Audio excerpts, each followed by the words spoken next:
मोनफैसिगोन नै रेडि बरायनो रेडि जाबाय गासैबो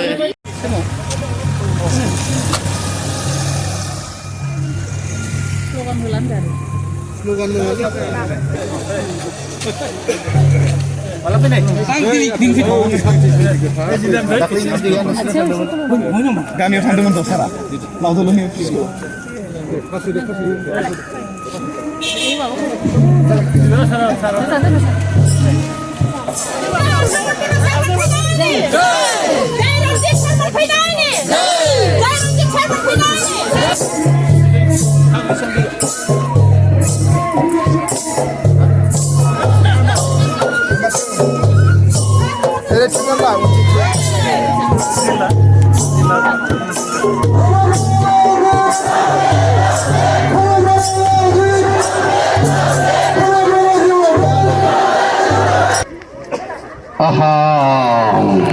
Dohai apa berai batu sejigiri mulugni bifa apa nengno onsula nengni onnayaw donini gothar मंगलबार सानसुफु समाव जोंनि बे बिश्वनाथ जिल्ला बाथौ गौथुमनि गोथार सिबि सालियाव जोंनि मानाव गेदेर बिटिआरनि चिफ प्रमद बर' बिथाङा सौफैदों आफा नोंखौ आखाइ खबजबना हान्थु खेरायना खुलुमदों बोर बिदों जिउनि गावनि नखरनि दुलाराय बुहुमनि मोजांनि खामानि मावफुंनो हालांनायनि अ आफा खैफोद आफोदनिफ्राय बासायनांगोन जों बिथांनि जानानै जिल्ला गौथुमनि सिङाव थानाय साफ्रोमबो सिबियारिया बिथांनि जिउनि मोजांनि थाखाय बोर बिदों जेरावबो जेरैबो देरहासार जानो हाथों बे मुलुगनि सुबुंजों बयजोंबो गोनां गैयै रोंनाय रोङै जाम्बा जाम्बि बयजोंबो गोरोबनानै अरायबो बे जोंनि बिटिआर हालामखौ दैदेनलांनो हाथों दहाय आफा सोरजिगिरि नोंखौनो फोथायबाय दहा जै जाथों गेदेरमा जोहोलावनि प्रमद बर'नि जै जाथों बोराइ बाथौनि बोर मोनथों दहाय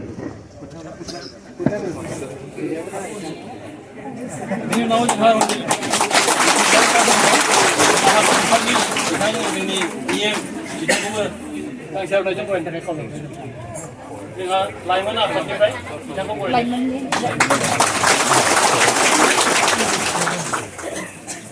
सन्देश बसुमतारी बिथां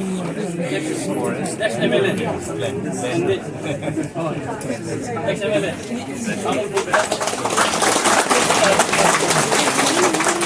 Manoj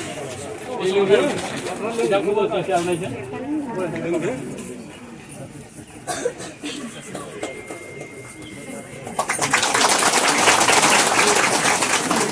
Bidang Hari Krishna, Beka, Dr. Hari Krishna, MD, MSc.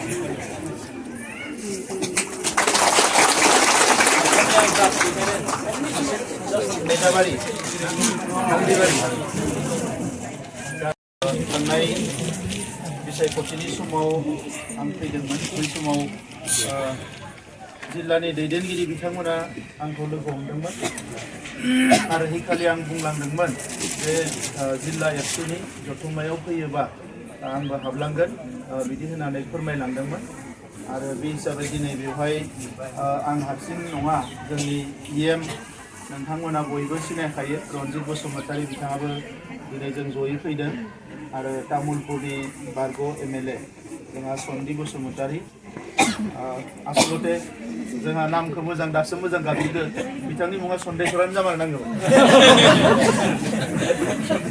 Basumatary बिथां लोगोसे आंनि लोगो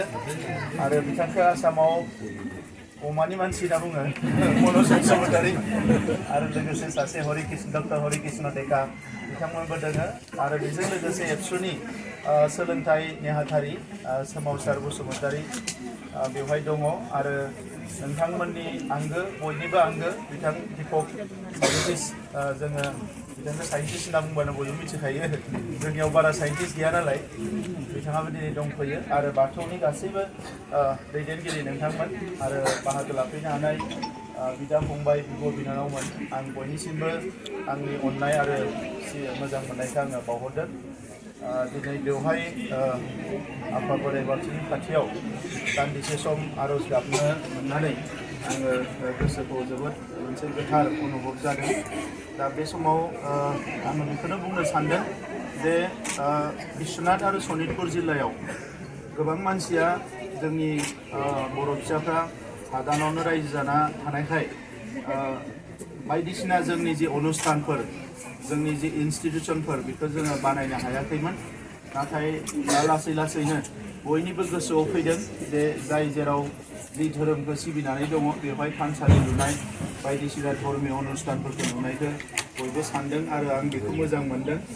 आरो आगोलफ्राव फरायसा आफादनि मेल मिटिंफ्राव फैनायावबो जोङो बेखौनो खावलायबाय थादोंमोन जे जोङो आरो रावबो बे जायगाखौ नागारनानै थांनो मोननाय नङा मानोना दिनैनि थासारिया सोलायबाय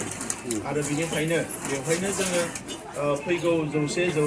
1000 बोसोर संसार जानायनि प्लेनिंखौ खालामनांगोन बेखौ जोङो बै समाव गोबां रायलायनाय जादोंमोन आरो आं जि समनिफ्राय सनितपुर जिल्ला बै समाव बोखावजायै सनितपुर जिल्ला एबसुमोन गोबां थासारिया गाज्रिमोन पुलिस मिलिटारिनि अपारेशन बै समाव जेब्ला फैदों बै समनिफ्रायनो सनितपुर आरो बिश्वनाथनि माखासे संसार जानायनि थासारिफोरखौ लानानै आङो जोबोद क्ल'सलि बेखौ स्टाडि खालामदोंमोन आरो दायो बेनिखायनो जे जोंनि सरकार बिटिसिआव दानायनि उनाव नाजाथाबनानै बिश्वनाथ जिल्लायाव जेसेबां हानि जेंना दङ फ्राय जोबनाय फारसे फैबाय बिश्वनाथ जिल्ला हिसाबै 8000नि बारा जाबाय आरो फ्राय 700सोल' मोननो दंबावो बेखौबो आङो रायलायबाय थादों बे 700खौ होनो हायोबा बिश्वनाथ जिल्लायाव फरेस्टआव हानि जेंनाया जोबसिगोन दा बेखौ जेरैखि जाया नाजाबाय थादों गुबुन मोनसेया सनितपुराव एसे बारा दङ मानोना बेवहाय वाइल्ड लाइफबो दङ बेफोरखौ लानानै एसे हेंथा होग्राबो दङ दा बेखौबो नाजाबाय थानाय जादों आरो दा गासै 60 गामि बिटिआरआव हाबनाय जाबाय दा बाखि थालांनाय गामिखिनिखौ जोङो लासै लासै सोनो सानदों नाथाय बेवहाय आं नोंथांमोनखौ खावलायगोन जे जिहेतु जोंनि गोबां सुथुरफोर दङ आगोलफ्राव जोंहा गहपुराव गोबां मानसि थैबाय गोबां जोंहा मा होनो खहा जादों ओंखायनो एबार जों खामानि मावनायखौ जोबोद स्ल' एन्ड स्टेडि मोजाङै जोङो लासै दावगालांबाय थादों आरो बेवहाय दुलाराय बर' फरायसा आफादनि दैदेनगिरि बिथांमोना 24 घन्टा बे हारिनि बाथ्राफोरखौ लानानै खामानि मावगासिनो दङ एनडिबिनि बारग' दैदेनगिरि आथिखालाव सरकारावबो दङ बिथांमोननिफ्रायबो बयबो जयै खामानिखौ नाजाबाय थानाय जादों दा बे हिसाबै मावफुंनो हागोन होननानै आं मिजिंथिदों जोंहा मावनांगौआ जाबाय मा राव थुनलाइ जोंनि हारिमु जोंनि धोरोम बेफोरखौ जोङो हमथानानै लाखिनांगोन मानोना जोंनि जि फिल'सफि जिहेतु जोंनि दर्शन होननानै बुङो बे दर्शना जि फिल'सफि बियो मालायजों गोरोबा साद्र सानस्रिया जोङो गोबां सानोब्लाबो जे गुबुन हारिफ्रा संसार जानाया जोबोद गोरलै बिथांमोननिया सोद्रोमसिन बिथांमोननिया मोजांसिन नाथाय बेबायदि सानोब्लाबो जे जाय हारिया बयनिख्रुइ गोजामसिन हारि बे हारिया गावहानो माखासे गोदोनिफ्राय मोनबोनाय गासैबो जोंहा आसार खान्थिफोर दंजोबखायो जोङो मालायजों थाबनो गोरोबनो हाया जोङो हाजार लेखा गोरों जाथों बिथाङाबो साइन्टिस्टबाबो हयथ' अमा बेदर नुयोबा उदैया गयो नङा होमबा खांख्राइ साम' नुयोबा नाफाम नुयोबा गयनांगौ उदैया दा ओंखायनो जोंनि गाननाय जोमनायफोरखौ सोरबा आर'नाइफोर लाबा मेगना माने एसे गिदिर जायो टाउन सहरफ्राव नुबा बेयो माने लेखा गोरोंबाबो बे केरेक्टारा थागोन आरो ट्राइबेल जानो थाखाय मोनबा केरेक्टार नांगोन दा गुबुनफ्रा ट्राइबेल जानो नागिरदों बिथांमोना बे केरेक्टारा गैयिखाय बिसोर जानो हायाखै दा ओंखायनो जोङो गावनि हारिखौ लानानै उन्दै साननाय गाहाय साननाय माबा साननाय बेखौ गारनानै गेरेमसा हारि दानो थाखाय बड'फाया बिबान होलांदों आरो गेरेमसा हारिनि सिन्ताजोंसो जों आवगायनांगोन आं आबादानो माव बेफारानो खालाम साख्रि माव जियानो जाया माने दा बेखौ जाहाथे बयबो सिन्ताखौ लाखियो आरो दानाय लुनाय बायदिसिना खाम सिफुं जथा बे गासैबो गामि गामि सोलिनांगोन दा बेखौनो नोजोर होनानै आं दाख्लै लोगो मोनजेनदों आरो आं हा दङ ना गैया होनना सोंदों आरो इखालि आं बुंदोंमोन जे बेवहाय 20 लाख हरनाय जागोन नोंथांमोना थानसालिखौ लु दा आङो नैबे जोंहा बिदा फंबाय बायदि जों गोबाव समनिफ्राय फैगासिनो दङ दा बेखौ बुंदों आङो जे बियो एसे बेफारबो खालाम नालाय दा ओंखायनो रायजोफोरजों लोगो नांनानै माने प्रजेक्टखौ 50 लाखनि बानायदों जोंथ' 20 लाख होजोबबाय खिन्थु प्रजेक्टखौ 50 लाखनि बानायना बुंदों गुबुन हारिफोरनि गेजेराव बानायनाय नालाय एसे मेगनाव नांनाय जागोन जिल्लानि औ आरो बेवहाय मानसि थाफैनो हानाय न' जानांगोन फिसा गेस्ट हाउस थानसालि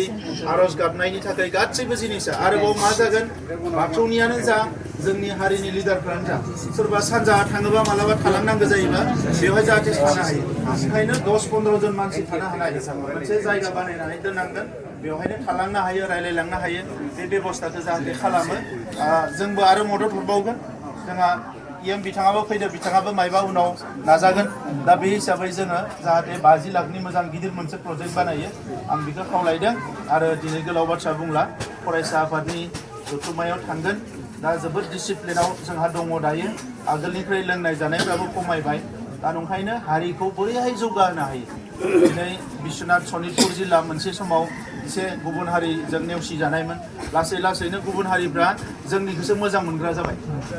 बिथांमोना लासै लासैनो मोजां मोनग्रा जाबाय आंथ' आगोलाव फरायसा आफादाव फैब्लाबो बिथांमोना बिराद जबरदस्त खालामो तेजपुराव हाबलांनांगौ साहा लोंलांनांगौ उमुगनियाव जिरायलांनांगौ माने जोंनि हारिया जेसेबां गुबुन हारिफ्राबो गोबां जोंनि बाथ्राफोरखौ बिथांमोना सोलोंनो नाजायो दा ओंखायनो जि खामानिखौ जों मावगोन एसे मोजाङै मावनांगोन आरो बे थानसालिया जाहाथे जोबोद मोजां जिल्लानि मादाव साबना हामना मोजां समायना जायो बिनि थाखाय डिजाइनखौबो बेबायदि खालामनानै जाहाथे मोजाङै नुयो आं बेखौनो बुंबाय आरो बयनिसिमबो खुलुमनाय सिबिनायखौ बावहरनानै आंनि बुंनायखौ फोजोबबाय